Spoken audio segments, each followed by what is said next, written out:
Liam Walker was the kind of man people didn't notice unless he was in their way. He moved quietly across the vast lawns of Hawthorne Estate, pushing an old mower whose wheels squeaked with every turn. The other workers said he moved slow because he didn't know any better.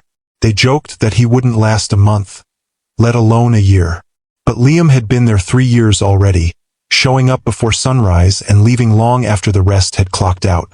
No one knew why he stayed late. No one cared enough to ask. To them, he was just the single dad who got the job because he needed something to do. They whispered that he was too gentle to survive in this world, too soft-spoken for a place where everyone climbed over each other for favor. They laughed when he repaired broken irrigation lines by hand instead of requesting expensive contractors. They mocked the old notebooks he carried everywhere, their pages full of sketches no one ever bothered to flip through.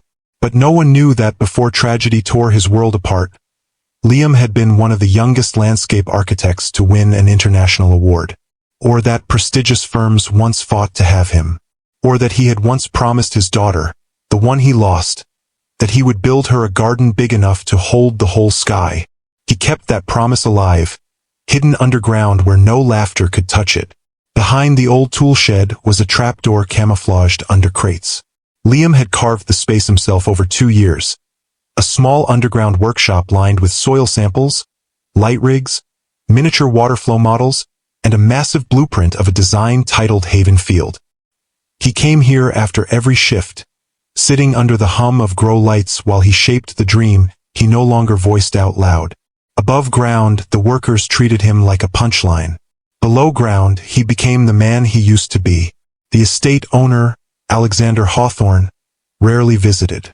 He lived mostly on airplanes and in boardrooms, leaving his staff to maintain his family's legacy estate.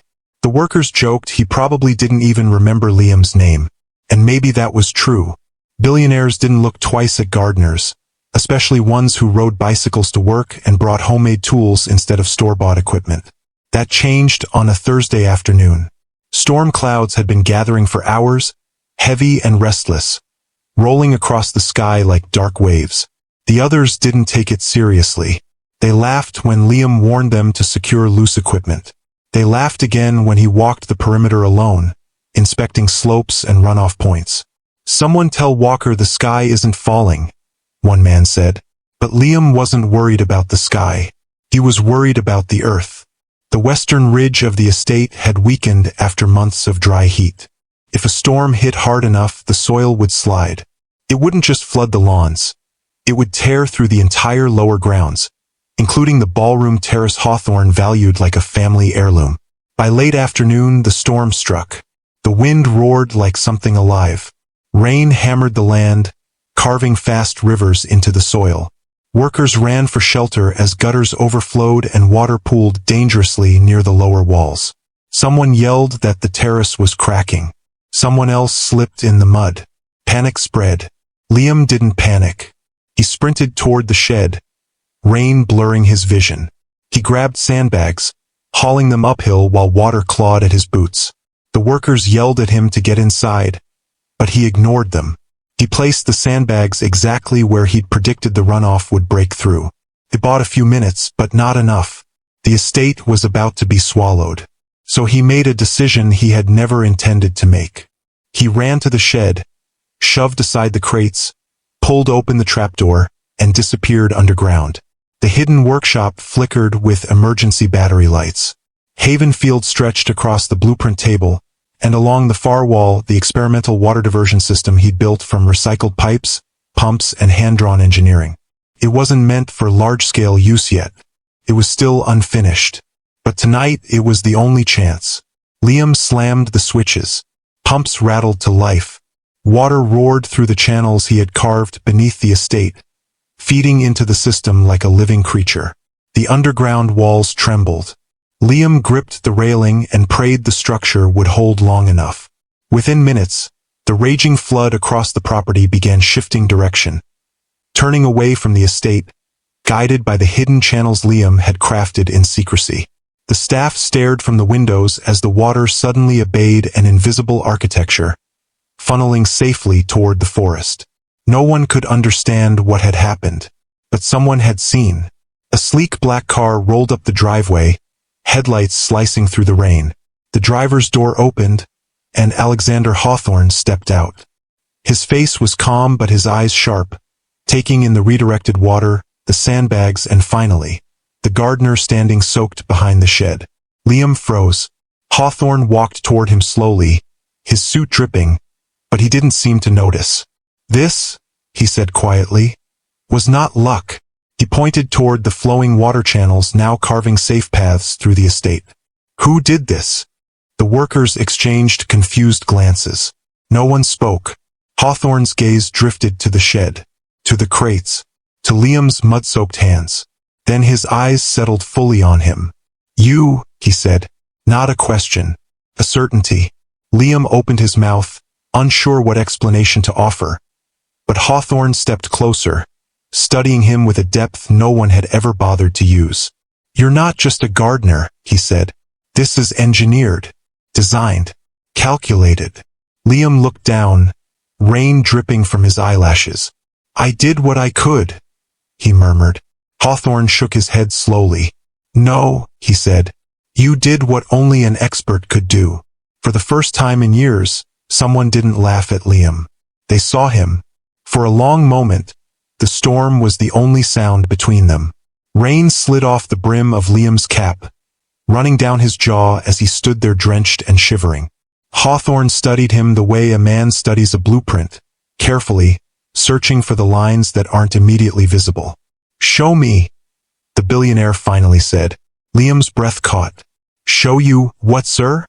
"Whatever you've built under that shed." The workers behind them exchanged confused whispers. Until this moment, none of them knew anything existed beneath the shed at all. Liam's heart pounded painfully. If he opened that trapdoor, Haven Field wouldn't be his secret anymore. Not the last piece of his daughter he'd been protecting. Not the one place no one could laugh at him. But Hawthorne wasn't mocking him. He wasn't smirking or doubting or dismissing. He was waiting. Liam hesitated only for a second, then stepped aside and lifted the crates. The trapdoor groaned as he pulled it open.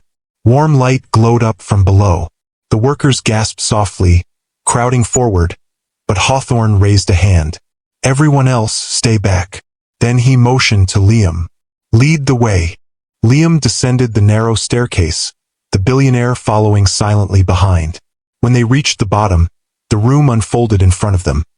Soil charts, irrigation models, glowing seedlings under handmade grow lamps, and the enormous blueprint table where Haven Field stretched like a dream captured on paper. Hawthorne stopped walking. For a moment he didn't speak. He took in every detail, the precision, the layers, the handwritten calculations. He brushed his fingers lightly over the blueprint, tracing the sweeping curves of Liam's design. "This isn't a hobby," Hawthorne murmured. "This is mastery." Liam swallowed hard. "It's just something I've been working on." "No," Hawthorne said firmly. "This is the work of someone who understands land like it has a heartbeat." Liam didn't answer. His throat felt tight. Hawthorne moved toward the waterflow model running along the far wall. The pumps were still humming from the emergency diversion. "You built all of this by hand?" he asked. "Yes. Alone." Liam nodded. Hawthorne let out a slow breath. He turned back toward the blueprint. "Haven Field," he read aloud. "What is it?" Liam hesitated. The name alone felt like a wound. "It's a garden," he said quietly. "A self-sustaining landscape. A place designed to heal the soil and the people who walk through it." Hawthorne listened. Truly listened. "My daughter used to..." Liam stopped, the words catching. He hadn't spoken about her in years. Not out loud. "She loved gardens. We designed this together, before she passed." Something softened in Hawthorne's face. The kind of softness reserved for grief one recognizes instantly because it mirrors their own. "I'm sorry," he said gently. Liam nodded but didn't speak again. The room fell into a heavy stillness. After a moment, Hawthorne walked to the center of the workshop and looked around with renewed intensity. "Does anyone else know about this?" "No," Liam said. "I didn't want to be laughed at again." Hawthorne's jaw tightened. "They won't be laughing after tonight." Liam wasn't sure what that meant, but the billionaire was already climbing the stairs. Liam followed, uneasy. When they stepped outside, the workers rushed forward with questions, but Hawthorne silenced them with a single look. "This man," Hawthorne said, placing a hand on Liam's shoulder, "just saved my family's estate." The workers stared at Liam, really stared, not with amusement, but with something like disbelief. "And he didn't do it by luck," Hawthorne continued. "He did it with skill, intelligence, precision." A few workers exchanged embarrassed glances.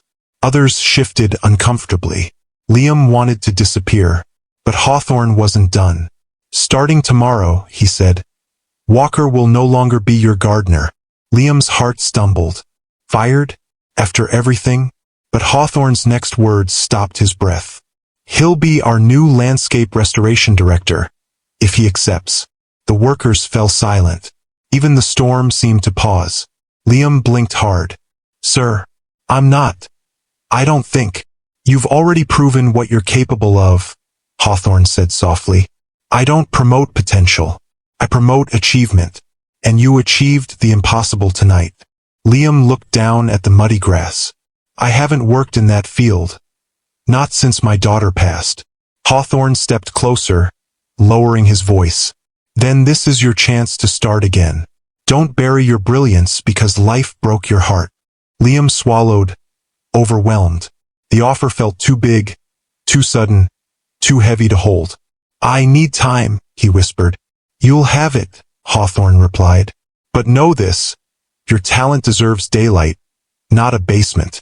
The storm passed by morning, leaving the estate drenched but standing. Liam arrived early, as always, expecting whispers or stares. But instead, the workers stepped aside when he walked by. No jokes, no snickers, just quiet acknowledgement. Felt strange, uncomfortable. He wasn't used to being seen. When he reached the shed, he froze. The trapdoor was open, but only slightly. Someone had knocked on it. Gently. "Liam?" A voice called. He recognized it instantly. "Hawthorne." Liam opened the door fully. The billionaire stood holding 2 coffees. "I thought you might want to show me more," Hawthorne said. Liam blinked. "You want to see it again?" "I want to understand everything," Hawthorne replied. "Great work deserves attention." Liam stepped aside, letting him enter. For the first time since building this place, he didn't feel scared or ashamed. He felt proud. "We'll talk about the director position later," Hawthorne said as he looked around. "For now, I just want to learn from you." Learn from him. No one had said that to Liam in years. Maybe ever. And for the first time since his daughter passed, Liam felt something steady and warm rising in his chest. Possibility. Hope. A life rebuilding itself quietly from the soil up. He didn't know where this road would lead, but he was ready to walk it, not as a gardener, but as the man he once was, and maybe, just maybe, the man he could be again. Over the next week, something shifted across Hawthorne Estate. Quietly, subtly, but undeniably. Workers no longer spoke to Liam with the careless tone they once used. Some avoided his eyes out of guilt. Others approached hesitantly, unsure how to treat the man who had gone from the gardener to the billionaire's personal interest. But Liam didn't care about any of that. He cared about Haven Field. And now, for the first time, someone else cared too. Every morning, Alexander Hawthorne arrived early, sometimes even before Liam, and the two of them descended into the underground workspace like explorers entering a buried civilization. Hawthorne asked questions. Real questions. Thoughtful ones. The kind only someone who genuinely respected Liam's work would ask. How did you calculate this curve? Why this plant species over others? What inspired this water flow pattern? Liam would answer quietly at first, unsure if he was talking too much or too little. But Hawthorne listened without rushing him, without judgment. Slowly, Liam began speaking more freely, his voice gaining confidence he hadn't felt in years. One morning, as Liam explained the root behavior of a rare native grass, Hawthorne smiled. A real, unpolished smile. "You know," he said, "I've hired consultants who couldn't explain this half as clearly." Liam flushed, not used to praise. It's just something I studied before everything fell apart. Hawthorne didn't push. He just nodded, gently shifting the conversation back to the design. But as days passed, word spread beyond the estate. A neighboring property manager stopped by one afternoon to speak with Hawthorne and caught a glimpse of Liam giving a detailed soil analysis. The manager left impressed and curious. Then another visitor arrived, a city planner who came to discuss a separate project but ended up listening as Hawthorne praised Liam's abilities. Liam didn't understand why people suddenly cared. He wasn't ready for attention, but attention was coming anyway. One afternoon, as Liam worked on new sketches while Hawthorne observed water flow readings, the billionaire finally asked the question he'd been circling for days. "Liam," he said softly, "why did you stop working as an architect?" The pencil froze in Liam's hand. He didn't look up. He didn't speak. Hawthorne waited. Finally, Liam exhaled shakily. "My daughter, she loved gardens, loved watching anything grow. She was sick most of her life, but we had this dream, Haven Field, a place for her to run, to breathe, to feel alive." He swallowed. When she passed, the world became too loud, too sharp. People kept telling me to move on. Clients called, deadlines came, life continued. But I couldn't. I walked out of a meeting one day, never went back. Hawthorne's face softened. "I'm sorry, Liam." Liam nodded. Gardening here, it was quiet. No pressure. No eyes on me. I could still build for her. Just not out loud. Hawthorne didn't respond with sympathy, only respect. "And yet," he said gently, "you built something extraordinary anyway." Liam's eyes stung, but he didn't wipe them. "She deserved it," he whispered. "So do you," Hawthorne replied. Later that week, Hawthorne called an all-staff meeting, a rare occurrence that sent murmurs through the estate. Liam stood at the edge of the group, uncomfortable as everyone gathered on the terrace overlooking the gardens. Hawthorne stepped forward. "Last week," he began, "this estate nearly suffered catastrophic damage. But because of one man's foresight, knowledge, and dedication, the land was not only protected, it was improved." More whispers. Hawthorne continued. "I'd like to formally announce Liam Walker as our landscape restoration director, overseeing all future developments on the property." The staff looked stunned. Some clapped hesitantly. Others stared as though seeing Liam for the first time. Liam shifted awkwardly, wishing the ground would swallow him. "For now," Hawthorne added, "he'll continue working on a project that deserves far more recognition, Haven Field." Liam's breath caught. He hadn't expected Hawthorne to say the name publicly. "Once completed," Hawthorne said, "I intend to showcase it, not as a private feature of this estate, but as a public innovation in sustainable design." Liam's heart stumbled. "Sir, I never meant." Hawthorne met his eyes.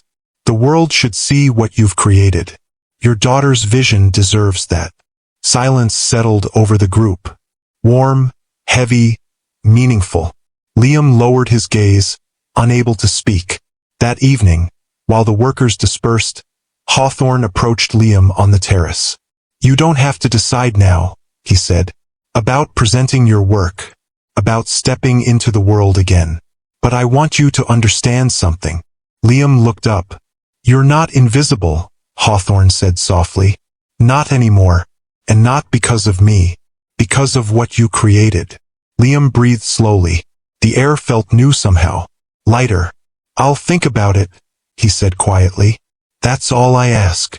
As days passed, Liam found himself spending less time repairing broken equipment and more time creating. His underground workshop expanded. Additional lighting was installed. Hawthorne brought in materials Liam once couldn't afford, high-quality sensors, rare seeds, topsoil samples from regions he had only read about. At first, Liam felt guilty. He didn't like being given things. But Hawthorne always said the same thing. "You're not being given anything, Liam. You're being equipped." Still, not everyone was thrilled. Some senior workers muttered resentfully when Liam passed. "Must be nice being the favorite. Overnight expert, huh? Bet if we dug a tunnel, we'd get promoted too." Liam tried to ignore it, but resentment grew. A low rumble he recognized too well. People didn't like change, especially when it revealed their cruelty. One afternoon, as Liam exited the shed, he overheard two workers whispering behind a hedge. Acting like he owns the place now. What's Hawthorne seeing in him? He's just a gardener. Their voices stopped abruptly when they noticed Hawthorne himself walking nearby. They straightened instantly, but Hawthorne had already heard. He walked straight to Liam. "Does this bother you?" he asked quietly. Liam shook his head. "I'm used to it. That doesn't make it right." Liam shrugged. "People don't change for me." Hawthorne's expression hardened. "They will," he said, "or they won't stay."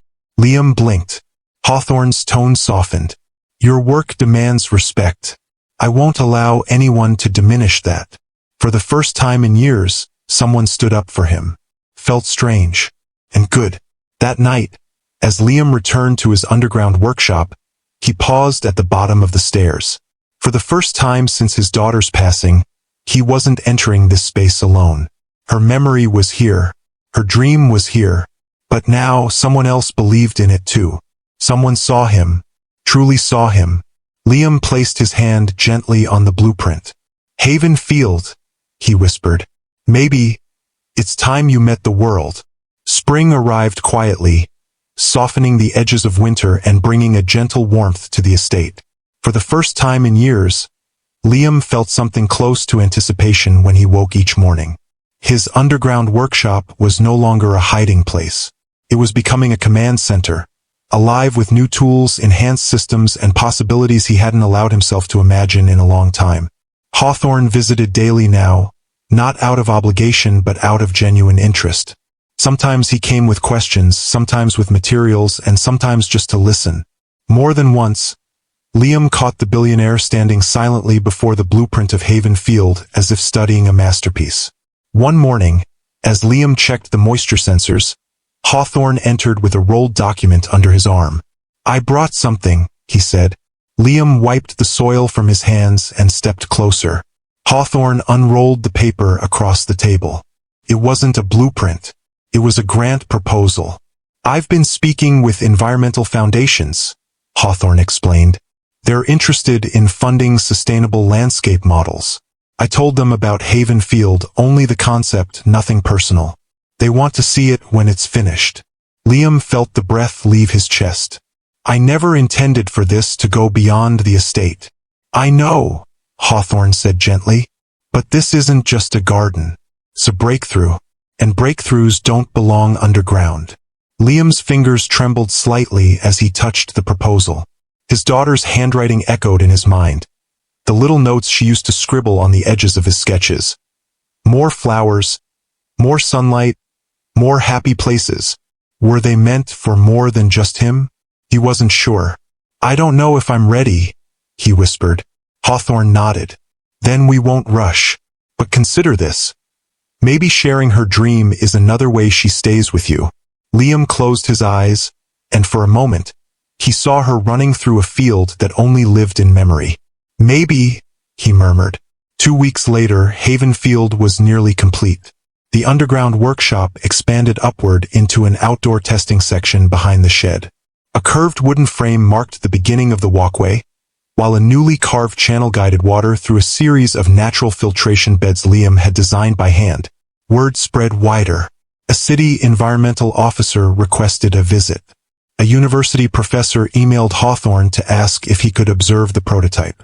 A well-known sustainability organization sent a preliminary inquiry. Liam didn't know what to do with all the attention. Some days it thrilled him. Other days he felt like retreating back underground where it was quiet. But Hawthorne stayed beside him through every step. One afternoon, while Liam prepared a sample bed of rare native plants, Hawthorne leaned on the railing above. "You know," he said, "I've been thinking about something." Liam glanced up. "What's that?" Hawthorne stepped down from the railing. "You were that man before grief took everything. But the man I see now, the one building a living system from the ground up, he is more capable than the one who existed before." Liam didn't know how to respond. The words felt heavy, meaningful, frightening. "I'm just trying to finish Haven Field," he said quietly. "And you will," Hawthorne said. "But don't let it be the end of your story." Later that week, a problem surfaced. One Liam hadn't anticipated. The workers. Not all of them, but enough to matter. A small group had grown increasingly resentful of Liam's new position. Promotions that once felt within reach now seemed miles away because a man they used to mock had surpassed them. One morning, as Liam approached the terrace, he overheard two senior workers speaking sharply. "All this fuss over a gardener with a fancy sketchbook," one muttered. "Yeah, well, Hawthorne loves his charity cases," the other said.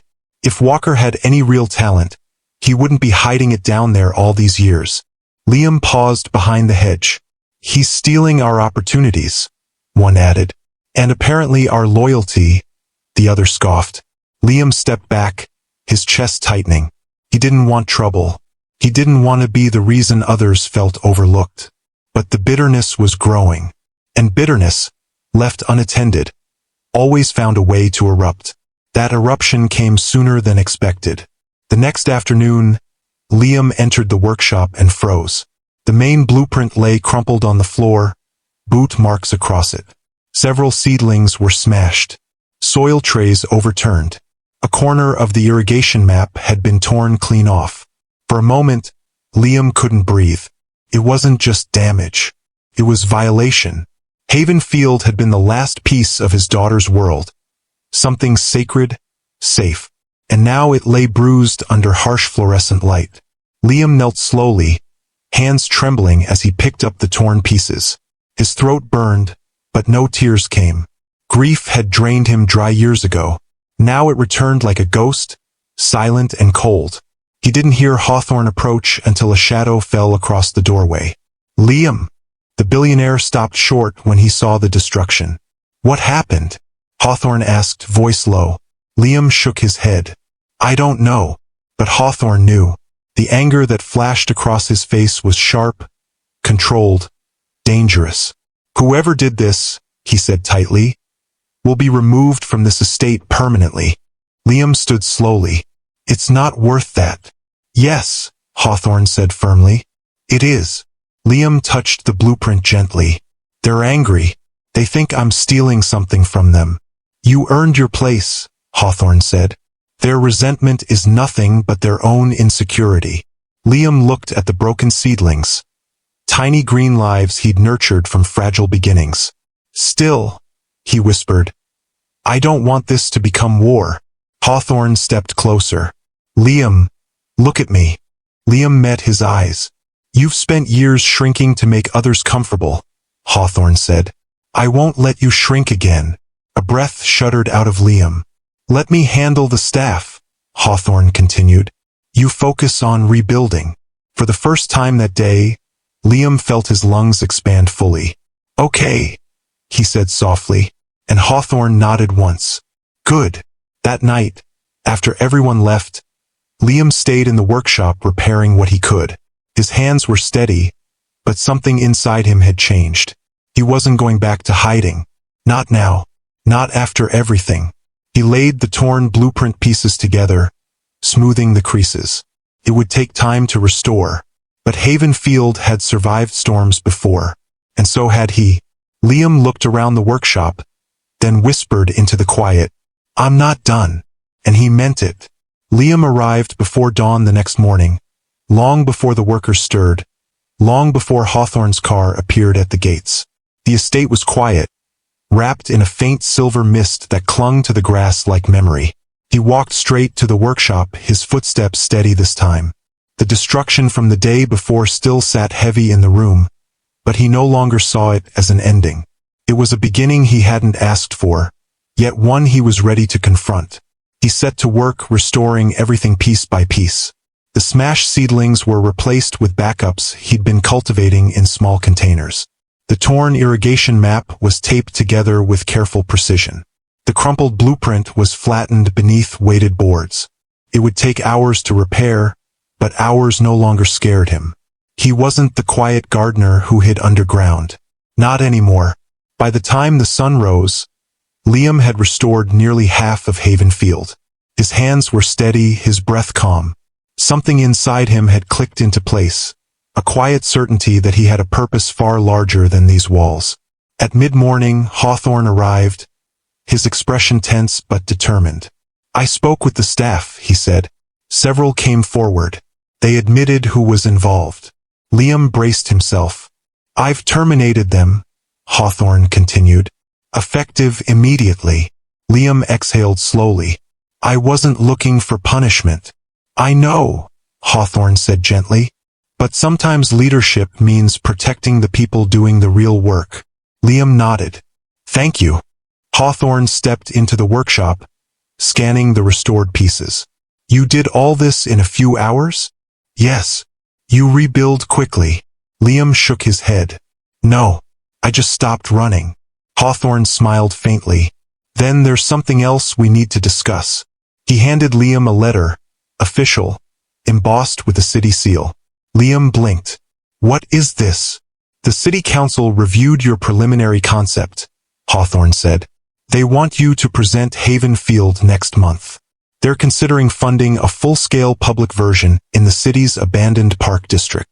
Liam stared at the letter. Words blurred at the edges as emotion rose in his chest. "I can't present," he whispered. "I don't do speeches. I can't stand in front of people." "You won't be alone," Hawthorne said. "I'll stand with you." "But Liam, this is your work. Your daughter's dream. Your second chance. Don't turn away from it." Liam hesitated. He felt the weight of his grief and the pull of something brighter. He thought of his daughter's scribbles on his old sketches. More flowers. More sunlight. More happy places. She had wanted a world bigger than sadness. Maybe he should too. "I'll try," he whispered. "That's all I ask," Hawthorne said. The next few weeks unfolded in a blur of preparation. Hawthorne arranged materials. City representatives toured the estate, and Liam found himself explaining Haven Field to people who genuinely wanted to understand it. Each conversation loosened something in him. He no longer stumbled through explanations. He spoke with purpose, with clarity, with quiet passion. More visitors arrived, architects, environmental leaders, and local community organizers. Some asked technical questions. Others wanted to know the inspiration. Liam always answered carefully, leaving out the most painful parts, but he never hid the truth. Haven Field was built for someone I loved. Someone who believed in places that make people feel safe. People listened, really listened. One evening, after a long day of meetings, Liam found Hawthorne on the terrace overlooking the estate. "You've changed," Hawthorne said. Liam looked out across the grounds. "Maybe I'm becoming who I was before everything fell apart." Hawthorne shook his head. "No, you're becoming someone stronger." Before Liam could respond, a soft breeze swept across the terrace, carrying the scent of new blossoms. For a moment the world felt quiet and full. He could almost hear his daughter laughing in that breeze. The memory didn't hurt the way it used to. It settled inside him like warmth. Presentation day arrived faster than Liam expected. He wore a simple button-up shirt, hands trembling slightly as he adjusted the cuffs. In his pocket, he carried a pressed flower, something his daughter once tucked into his sketchbook, a reminder she still walked beside him. Hawthorne met him in the lobby outside the council chamber. "Nervous?" the billionaire asked. "Yes," Liam admitted. "Good," Hawthorne said. "It means you care." Inside, the chamber buzzed with city officials and community members. A large display model of Haven Field sat on a table near the front. Liam recognized his own handwriting across the diagrams. So much of his grief, his hope, his love lived inside those lines. When his name was called, Liam stepped forward. For a moment he froze. The room blurred not with fear, but with memory. He saw his daughter sitting on a bench beside him, swinging her legs, watching him draw. "More flowers," she whispered from some quiet corner of his heart. He breathed deeply. Then he began. The words flowed more easily than he expected. He spoke about sustainable landscapes, water filtration, biodiversity restoration, and community spaces. He spoke about healing not just land but people, He spoke about the kind of place that could make a tired world feel soft again. He didn't speak about loss, but he spoke from it. When he finished, the room was silent for a moment. Then the applause began. Hawthorne placed a steady hand on his shoulder. "You did it." Liam didn't smile, not fully, but something inside him lifted, lightened. The council voted unanimously to fund a full-scale pilot version of Haven Field. His daughter's dream was becoming real. Not hidden, not underground. Real. Months later, the groundbreaking ceremony took place in the abandoned Park District, a forgotten place now ready to bloom again. Liam stood at the center, surrounded by city leaders, volunteers, and community members. Cameras flashed. News reporters asked questions. But Liam didn't feel overwhelmed. He felt ready. Hawthorne approached, offering him a small wooden box. "For you." Inside was a plaque. Haven Field, designed by Liam Walker in honor of dreams that never die. Liam swallowed hard. "Thank you." "You earned it," Hawthorne said. As workers prepared the first planting beds, Liam stepped forward, knelt beside the soil, and placed the very first seedling, one he'd grown in the workshop months earlier. A small native flower, his daughter's favorite. He whispered softly, "We did it." And for the first time in years, the grief didn't ache. It blossomed. That evening, as the sun dipped low and painted the sky gold, Liam stood watching the beginnings of Haven Field. Hawthorne joined him quietly. "This is just the start," Hawthorne said. Liam nodded. "Yes, it is." And for the first time since loss broke his world, Liam felt whole. Not because the sorrow was gone, but because hope finally had room to grow beside it. Haven Field wasn't just his daughter's dream anymore. It was his own rebirth. A place where broken things learned to flourish again.